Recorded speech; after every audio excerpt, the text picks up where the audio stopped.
Hello everyone, this is RJ Razor1 Raymond Jackson with another tutorial. This time I'm doing a portrait of a nude. I'm basically starting with the colors, just the highlights, a base color, then I try to highlight where the nose will be, the eye sockets, cheekbone, jaw, ear, and I just give indentations where the fingers are, where the hand is, and how the shoulder is. I just do a base color for the hairline. Now I do outline for the placement of the eyes, the nose, the mouth, and the eyebrows. And from there I just keep working my image. Now I keep the part of hers in shadow. So I try to play with the shadows a little bit and play with the base tone and a little bit of the skin tone and highlights. So this is the image that is usually gradual, it's built up over time. So here I'm doing like the strands of the hair, the way the hair fell. She had like copper, goldish copper type hair, or strands mixed in with the brown. So I try to bring that and bring that to light basically. So here I keep working on her hair and her upper body as far as her head, neck, shoulders, the arm, and the top part of her knee, which you'll get to see in a minute. This I broke it down into probably 4 parts. The head and shoulders, from the shoulder and the arm down to her waist, and from her waist down to probably her knee or her calf, and then from there complete the whole image. It's a seated pose. She had a slight grin or smirk on her face. I try to bring her eyes, a little to life, and I try to clean up the image as I go along. So here I put in the eyelashes, and it didn't quite look right at first because I got to put the eyelids, the fold of the eyelid in. So I start putting the fold of the eyelids in. I put in the pupil. I do the eyebrows a little bit different, and I just keep working on the image. I keep toning, sharpening, I put in roughly where the highlights will be for the eyes.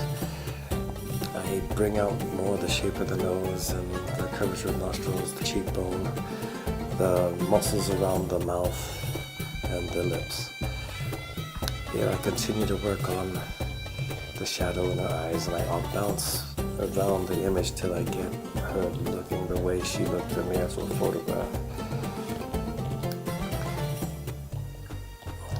So I continue to work the eyes and the shaded area and the nostrils.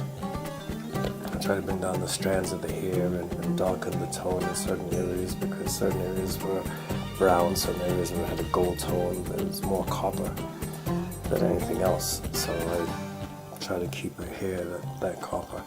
Here I zoom out and you see this is the first section, is the head, the shoulders, the hand, the arm going out, and the first part of the leg. Now I start to shape the second section, which will be actually the leg and the breast and her back, and where the shadows fall from her armpit and down to the elbow and up, basically both elbows. So this I'm trying to work with the color and the color scheme and trying to capture her skin tone. So I keep playing around with this and put the shadows where the shadows belong. Because I know I could always go back in and highlight it later on, or try to adjust the colors as I go along. The program I'm using is Photoshop Elements 10. I'm recording on, this is a screen recording from QuickTime, and then it's transferred to iMovie on my Mac. And the quality doesn't always come out sharp and crisp as the actual image comes out. The other problem that I have is the colors are usually washed out, so now I'm trying to figure out how to adjust the colors. I recalibrated the colors on my computer, so the white's actually off-white now. And I hate to say I'm not really liking it, but I'm trying to work with it. You work with what you got sometimes. And since QuickTime and iMovie were free on my Mac, I figured I'd use those instead of purchasing another recording program that'll do what I need it to do and have it come out just like the image comes out.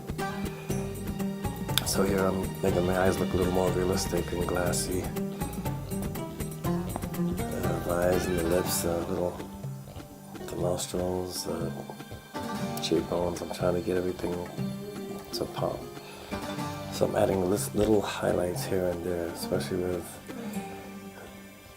with her mouth and the eyes and that side of her cheek.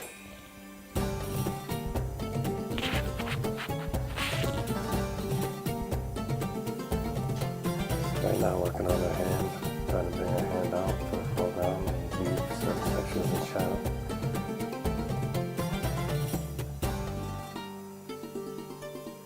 Like the highlight in the ear, the nose. Hold on. I'm busy at the moment.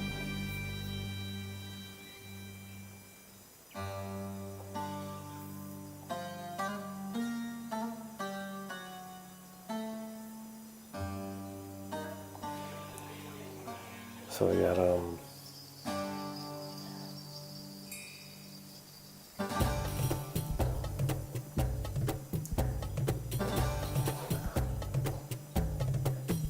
back to the hair to deepen the color of the hair. I'm working on the ears.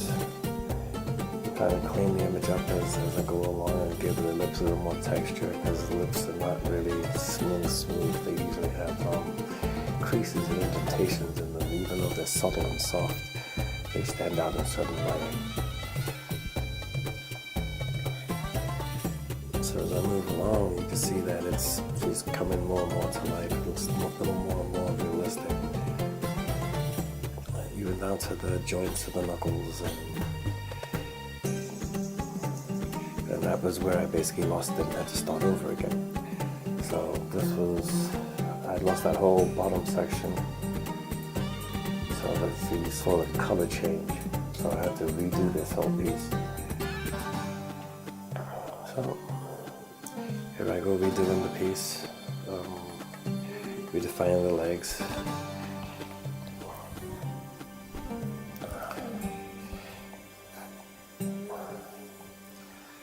So I'm trying to shape it, trying to give the shadows and the highlights at the same time. I'm just bouncing back and forth between the skin tone and the shaded areas of the skin.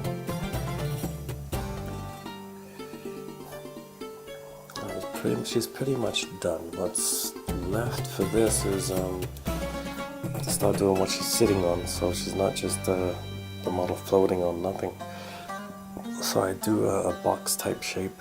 I make it look three-dimensional. I fade the top so it looks a little brighter, and I fade the edges a little more so it looks a little more 3D, a little more realistic. I put in legs, I put in a handle, and I start rendering and bringing in the light source. So here I go back to cleaning her up and giving her buttocks a shadow area.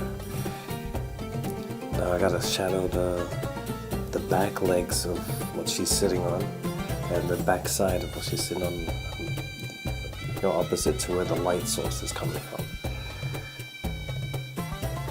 So I continue to keep working the image.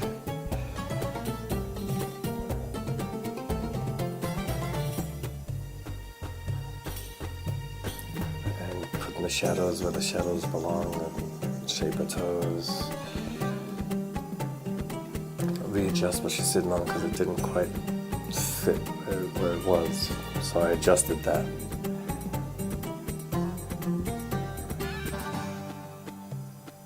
I'm only using two brushes, round hard, round soft. I didn't even use a textured brush for this one.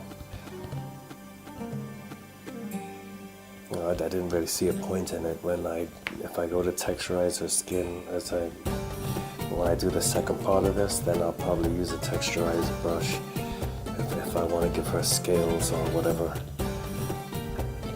Because I intend to probably put like demon wings on her just change the way she looks basically. So here I'm cleaning her up. So she will be on a layer by herself. I'd probably double up the layer to give her more vibrancy, because this layer is still a little bit transparent. So I try to redarken the edges to bring it out more.